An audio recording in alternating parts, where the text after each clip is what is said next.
ચૈત્ર નવરાત્રિના 9 દિવસ દેવી દુર્ગાને ખુશ કરવા ચડાવો આ ભોગ, માતા રાણી વરસાવશે કૃપા. ધાર્મિક માન્યતાઓ અનુસાર નવરાત્રિના 9 દિવસો દરમિયાન દેવી દુર્ગાના 9 સ્વરૂપોની વિધિ વિધાન સાથે પૂજા કરવામાં આવે છે. એવું માનવામાં આવે છે કે 9 દેવીઓને પ્રસન્ન કરવા માટે વિવિધ પ્રકારના વિશેષ પ્રસાદ ચડાવવામાં આવે છે. તો ચાલો આ સમાચારમાં જાણીએ કે કઈ દેવીને કયો ભોગ ચડાવવો જોઈએ. જ્યોતિષ શાસ્ત્ર અનુસાર એક વર્ષમાં 4 નવરાત્રિ આવે છે, જેમાંથી 2 ગુપ્ત નવરાત્રિ, 1 શારદીય નવરાત્રિ અને 1 ચૈત્ર નવરાત્રિ સામેલ છે. જણાવી દઈએ કે આ વર્ષે ચૈત્ર નવરાત્રિની શરૂઆત 9 એપ્રિલ 2024ના દિવસથી થઈ રહી છે. જ્યોતિષ શાસ્ત્ર અનુસાર નવરાત્રિના પહેલા દિવસે સિદ્ધિ યોગ, સર્વાર્થ સિદ્ધિ યોગ સહિત અન્ય ઘણા અદ્ભુત યોગ બની રહ્યા છે. નવરાત્રિના દિવસે માતા દુર્ગાના 9 સ્વરૂપોની પૂજા વિધિ વિધાનથી કરવામાં આવે છે. સાથે જ અલગ અલગ પ્રકારના ભોગ અર્પિત કરવામાં આવે છે. જે લોકો માતા દુર્ગાના અલગ અલગ સ્વરૂપોની પૂજા સાથે 9 દિવસ વિવિધ વસ્તુઓનો ભોગ લગાવે છે, એમની બધી મનોકામના પૂરી થાય છે.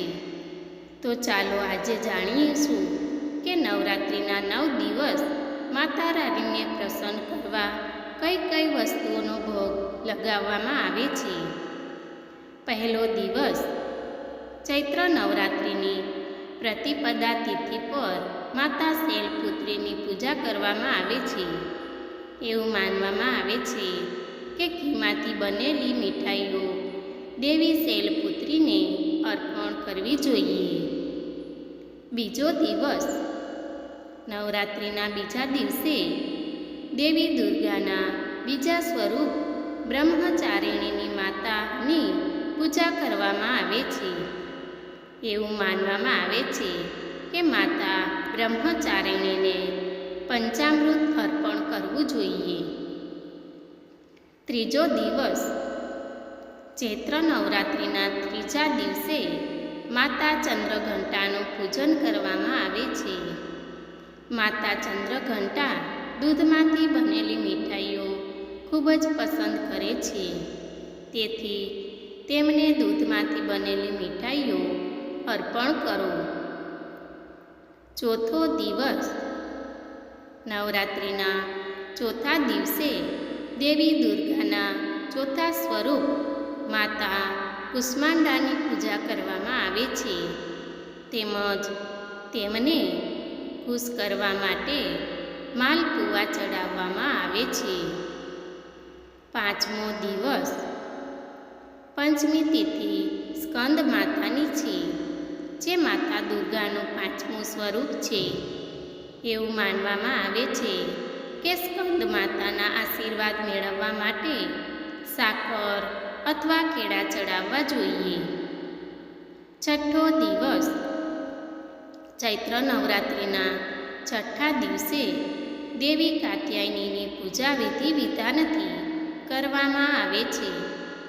એવું માનવામાં આવે છે કે દેવી કાત્યાયનીને મીઠી સોપારી અર્પણ કરવી જોઈએ. સાતમો દિવસ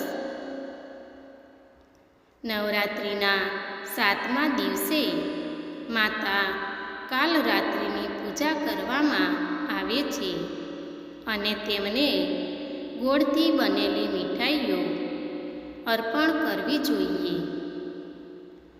અષ્ટમી તિથિ નવરાત્રિના 8મા દિવસે માતા મહાગૌરીની પૂજા કરવામાં આવે છે. એવું માનવામાં આવે છે કે દેવી મહાગૌરીને પ્રસન્ન કરવા માટે નાળિયેર ચડાવવું જોઈએ. 9મો દિવસ 9મી તિથિ પર માતા સિદ્ધિદાત્રીની પૂજા કરવી જોઈએ. એવું માનવામાં આવે છે કે દેવી સિદ્ધિદાત્રીને પ્રસન્ન કરવા માટે ખીર, પૂરી અને હલવો ચડાવવો જોઈએ.